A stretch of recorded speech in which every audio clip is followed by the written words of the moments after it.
जम्मू में आयोजित ICC MSME conclave 2026 में उपराज्यपाल मनोज सिन्हा ने एमएसएमई सेक्टर को देश की अर्थव्यवस्था की पहचान बताते हुए कहा कि छोटे और मध्यम उद्योग रोजगार, निर्यात और आत्मनिर्भर भारत की मजबूत नींव हैं।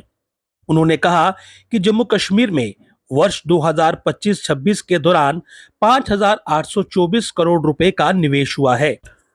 स्टार्टअप की संख्या बढ़कर 1,305 हो गई है, जबकि उद्यम रजिस्ट्रेशन 6.16 लाख तक पहुंच चुके हैं।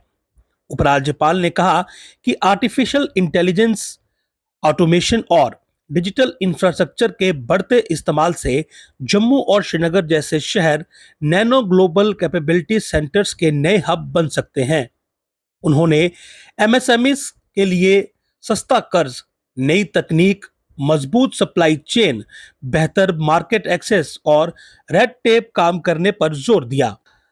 साथ ही green technology, renewable energy, export और इंडस्ट्री एजुकेशन पार्टनरशिप को भी बढ़ावा देने की बात कही।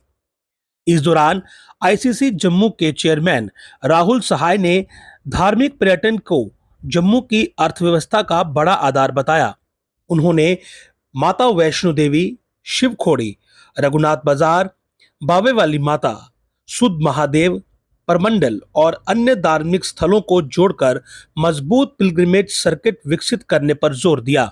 उन्होंने कहा कि बेहतर धार्मिक पर्यटन से होटल, ट्रांसपोर्ट, रेस्टोरेंट, ट्रेडर्स, कारीगर और हजारों स्थानीय एमएसएमईज को सीधा फायदा मिल सकता है। कॉन्क्लेव में उद्योग, निवेश, तकनीक, धार्मिक पर्यटन और युवाओं के लिए नए अवसरों पर विस्तार से चर्चा हुई। You all know, for decades, our micro, small, and medium enterprises have been the backbone of our economy. They are powering employment, driving exports, and nurturing entrepreneurship in every corner of the country. Today, the MSMEs stand at the threshold of a new era, where global ambition is no longer the privilege of large corporates alone. This conclave is also a great occasion for the industries to introspect and seriously consider setting up these centers into our smaller cities and towns, where talent is abundant but opportunity has yet to fully arrive. It is a collective responsibility, and I trust this conclave will address this with the seriousness it deserves. Let me say this with conviction, that India's economic progress can never be complete without paying tribute to the preservance and the entrepreneurial spirit of our MSMEs. And nowhere is this truer than in Jammu and Kashmir. Our bright future rests upon the aspirations of small and medium businesses. I appeal to each one of you gathered here today to see every challenge as an invitation to innovate. Let us come together to build an industrial ecosystem that is robust and globally competitive.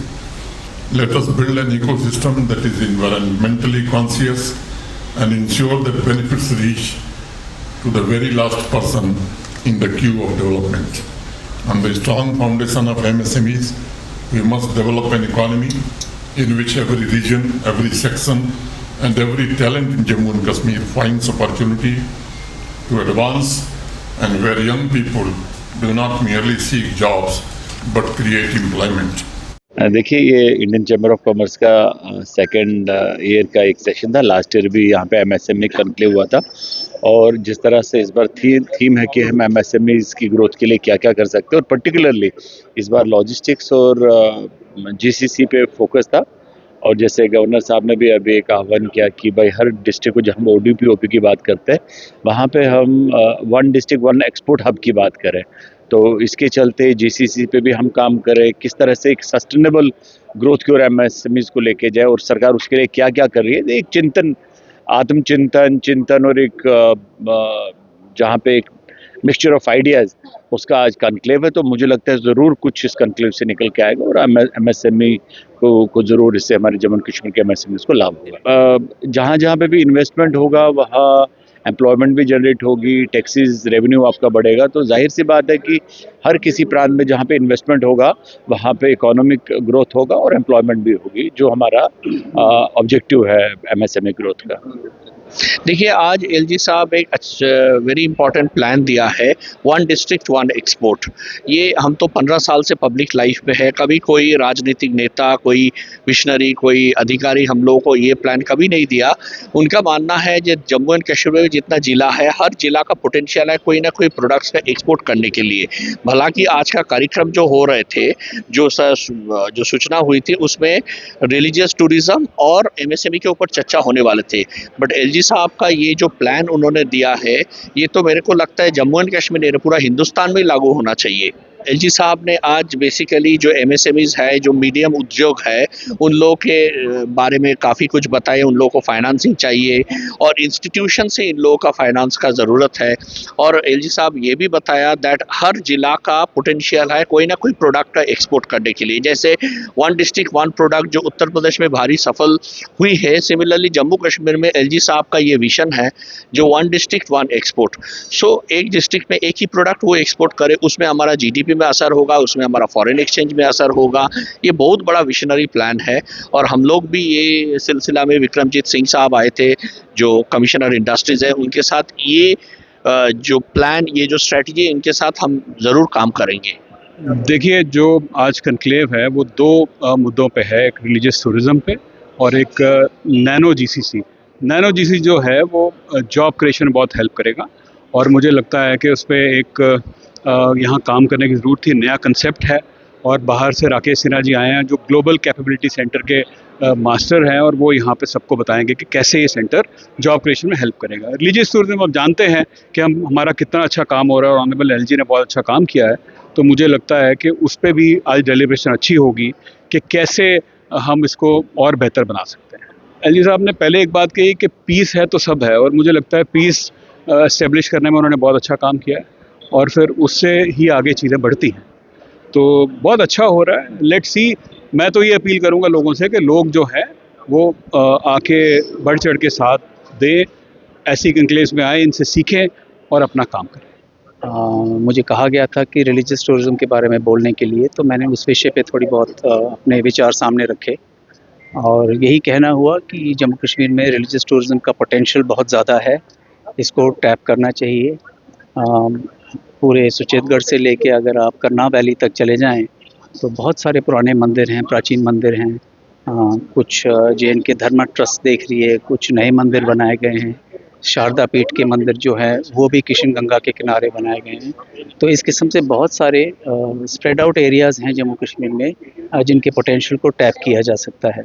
बड़े मंदिर तो हैं ही हैं, माता वैष्णो देवी हैं, Shri Amarnath ji shrine हैं, माता खीर भवानी हैं, शंकराचार्य जी हैं, बट उनके अलावा भी बहुत सारे एरियाज़ भी हैं जिनको प्रमोट किया जा सकता है, जिसके ज़रिए न केवल religious tourism but main stream tourism और लीजर टूरिज़्म भी प्रमोट हो सकती है। तो यही मेरे विचार थे और मैंने संक्षेप में रखा और साथ ही साथ मैंने ऑनरेबल लेफ्टिनेंट गवर्नर साहब को मुबारकबाद भी दी कि इतने सक्सेसफुली उन्होंने श्री अमरनाथ जी यात्रा को इस साल भी कंक्लूड किया, जिसमें तकरीबन 5 लाख यात्री आए और सुरक्षा बलों के भी अरेंजमेंट्स बिल्कुल टिप टॉप रहे और यूटी एडमिनिस्ट्रेशन ने भी बहुत अच्छे से देखभाल करी, तो उसकी भी मैंने साथ ही साथ मुबारकबाद दी। धन्यवाद। This is very well organized conclave by Indian Chamber of Commerce, and as Lieutenant Governor Shri Manoj Sinha ji also articulated the importance of MSME and their contribution to the economy of India. I think this is extremely important conclave which has been organized today. The focus on technology, the focus on nano GCCs for Jammu and Kashmir is going to be the next wave of growth. The hockey stick growth, what the Secretary of Commerce and Industry, Shri Vikramjeet Singh ji, was talking about from the investors, startups point of view, is a good foundation already laid out for the next leap of the GCCs in Jammu and Kashmir. बहुत ज़्यादा, I think there is a huge opportunity for Jammu and Kashmir to leverage the power of MSMEs, technology, and when I say technology, the real artificial intelligence that leapfrogging with the kind of education institution which is already doing extremely well in Jammu and Kashmir, with the kind of infrastructure and the promotion of religious tourism, integrated logistics, there is a huge opportunity for the global companies to come here, leverage the talent, leverage the infrastructure, and leverage the ecosystem which has already been created. Of course, it requires a very focused policy. It requires right kind of positioning, both to the global organization as well as the existing GCCs in India, who are actually looking to expand to the tier 2 cities, their center 2, center 3, and that could be an extreme powerful opportunity for Jammu and Kashmir. ये बड़ी अच्छी conclave थी, इसमें LG साहब ने इसकी अध्यक्षता की है।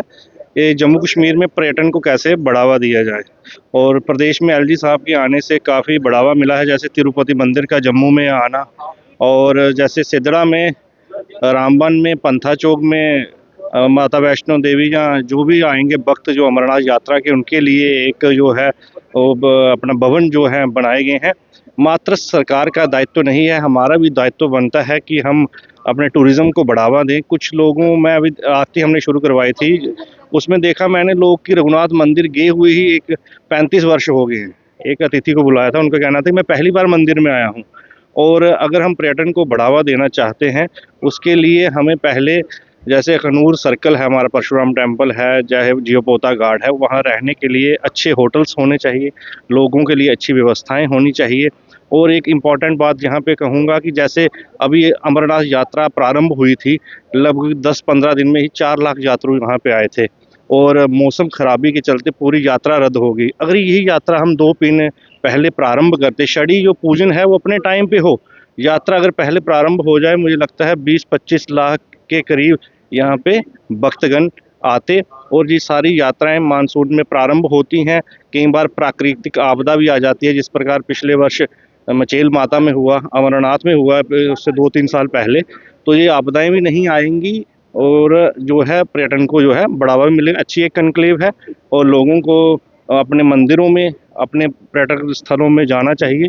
हम लोग खुद नहीं जाते हैं तो कैसे पर्यटन को बढ़ावा देंगे। सरकार तो अपना काम कर रही है, और समाज का भी है दायित्व बनता है। धन्यवाद।